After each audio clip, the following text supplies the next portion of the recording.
Hey, this is Pizza Dude Man. As we approach the last few months before the release of Super Smash Bros. Ultimate, I can't help but wonder just how many characters we have yet to see.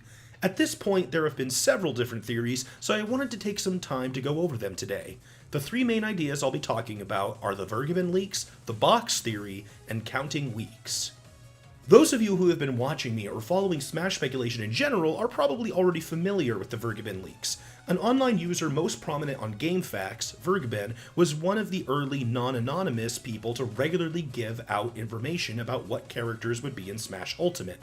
Although his record as a leaker has been called into question sometimes, he has been very careful with Smash information, coming forward only when he has verified it with multiple sources. As of now, he has yet to be wrong. Ridley, Simon Belmont, and Isabelle were all presented by him pretty far in advance.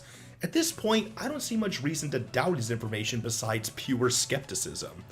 According to Vergeben, some of the remaining newcomers include the Pokemon Incineroar, which was only recently named as the confirmed Pokemon newcomer in these leaks, Ken from Street Fighter, and a currently unknown Square Enix character. This small amount of newcomers remaining ties into our next topic, the box theory. The box theory was crafted and presented by a few different people and groups, but the concept comes from this image of the special edition box for Super Smash Bros. Ultimate. The characters shown in this side of the box follow a pattern, 9 characters in numerical order, 9 skipped, and repeat.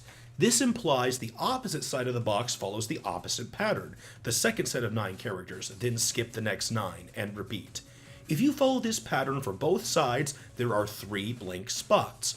One of these is for Isabelle, so that leaves 2. Besides the implementation and discovery of this pattern being very clever, many people believe the box theory because it also lines up pretty well with the Vergeben leaks if you include the 2 remaining named newcomers, Incineroar and Ken, because Incineroar and Isabelle would go next to King K. Rool, while an Echo Ken would go next to Ryu on the opposite side of the box. The theory also lines up with the all stages seen theory, the idea that there are no more stages, thus no more new series representation, since Incineroar and Ken are from already established Smash Bros. Series. The box theory ties together a lot of the information we know. Even Vergeben is wondering if it could be true, and that perhaps his Square Enix character is coming in the form of the first planned DLC, like Mewtwo in Smash 4. However, while the box theory looks good, I wouldn't say it's absolute. For one, we're already used to seeing the Everyone is Here panorama updating every time there's a new character. What I mean is, this box may very well be promotional or unfinished, and this image could mean nothing for the amount of newcomers left. Additionally, although Vergeben's information has been accurate, he's never known all of the characters. He wasn't able to confirm King K. Rool at all, nor Daisy or any of the other Echoes. It's very possible there are characters he simply doesn't know about. The last concept I wanted to bring up was counting weeks. So far, we have seen the Smash blog update with 3 characters every single week, so if we count the remaining weeks left before the game's release compared to how many veterans they have yet to show off, the difference in the number of days left where they would regularly show off a character could tell us how many characters are potentially left. This is definitely not any proof of how many characters there are, but I think it might give us our maximum. At the time of writing this script, it's the week of September 17th. Isabelle has already been shown off, so 2 more characters this week remain. There are 28 veterans yet to be seen on the blog, so if we take away those 2, that leaves 26. If 3 characters get shown off every week, that's approximately 9 weeks, but missing a character, so that's 1 potential unrevealed newcomer. However, this only takes us to the week of November 19th, and Smash Ultimate releases on the Friday 2 weeks later on December 7th. That means there are potentially 2 weeks left to show off characters, which would be 6 more characters, leaving a total amount of 7 open dates where they could show off a new character. Or, put simply, by counting the weeks, assuming the pattern will stay the same, and assuming they show details of the game all the way up until the game's release, there could be 7 remaining characters. Like the box theory, this could mean absolutely nothing, but it's still fun to speculate. It also might line up more with the CoroCoro stage leak. Recently, the CoroCoro magazine stated that Smash Ultimate has 108 stages, 5 more than what we've seen. If there's a tab at the bottom for DLC or custom stages, that would fill up the stage select screen, so it kinda makes sense, although there's a debate about if it could be a typo or a mistake. Now, a lot of the people and groups I follow like to assume the lowest amount total is the truth, so as not to overgenerate hype or set people's expectations too high. But you know me, I like to think about things in the biggest possible terms because it gives me more to talk about and think about. I mean, there's not much to say if there's only 2 more characters, and we've gotten such great newcomers, I can't possibly be disappointed, even if there really are only 2 newcomers left.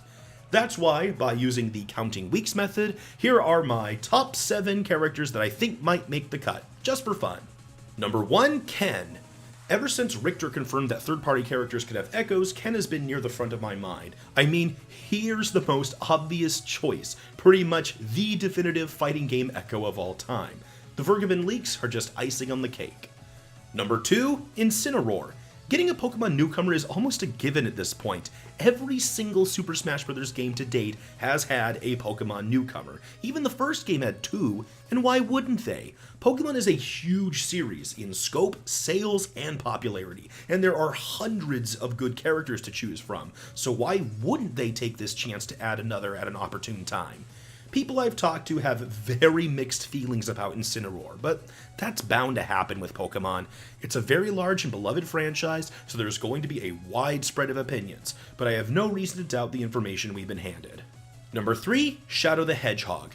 Like Ken, this one just looks so obvious. We haven't heard any substantial leaks that included Shadow, but he's a well-liked character from a massive third-party series that mostly uses the same abilities tied to the character he's based on. Whether he functions like Daisy or Isabelle when compared to Sonic, I still think Shadow is a big possibility. Number 4, Geno. Although some people might be more skeptic, I'm still willing to believe Vergeben has the right of it, meaning that besides Ken and Incineroar, we will see a new character from Square Enix, and no character from them has been more sought out for Smash Bros. Than Geno. No, he's not the next biggest name they have with characters like Sora and Lara Croft, and as far as series goes, I still believe Dragon Quest is so significant and shouldn't be ignored. However, Geno has become an icon of Smash desires, in the same way Ridley and King K. Rool were. Some speculators even call them the Holy Trinity. With the other 2 in, I could see Sakurai taking this route.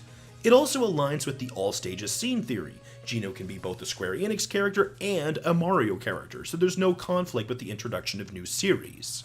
Number 5, Elma. We should be used to series with changing casts like Pokemon and Fire Emblem getting new characters to reflect those changes. Xenoblade Chronicles X was very different from the first game and introduced entirely new characters, such as the team leader Elma. Monolith Soft is obviously still using her. They've expressed interest in a direct sequel to X, not to mention the possibility of a Nintendo Switch port, plus she's appearing in the Xenoblade Chronicles 2 DLC. With us getting Shulk in Smash 4, I really hope they'll follow it up with Elma, and perhaps Xenoblade Chronicles 2 characters as DLC. And hey, if the Koro Koro leak is true, a Planet Mirror stage would be incredible. Number 6, Heihachi. If we really are getting Ken, a Square Enix newcomer, and possibly Shadow, that leaves Namco as the only third-party company in Smash Bros. To not get a new character, and there's lots of good options there. Personally, I think Heihachi has the best shot. He was previously considered for Smash 4, made into a Mii costume, comes from the best-selling fighting game series of all time, is, I believe, much more iconic as an individual character than many of the alternatives, and was really upplayed in Ryu's Smash trailer from 4. If we do actually get more characters from brand new to Smash franchises, I think Heihachi has quite a bit going for him. Number 7, Karate Joe. In my opinion, Rhythm Heaven is by far the biggest current Nintendo franchise to not be represented in Smash Bros. With a playable character, and that's something I would be highly interested in. I really do think Karate Joe is the face of the series and the best choice for Smash Bros., but I've seen plenty of people suggest the Chorus Kids, and they have their merits. They were supposedly considered for Smash 4, their theme as a trio works well with having a rhythm-based fighting style, and it might make more sense for them to reference other aspects of Rhythm Heaven. Either way, I think it's a series that easily warrants more in Smash. Those are entirely my own thoughts and opinions, and overview of some of the recent ideas for how many characters could be left for Smash Ultimate. Thank you so much for watching, and I'll see you again at some point for some video. Bye!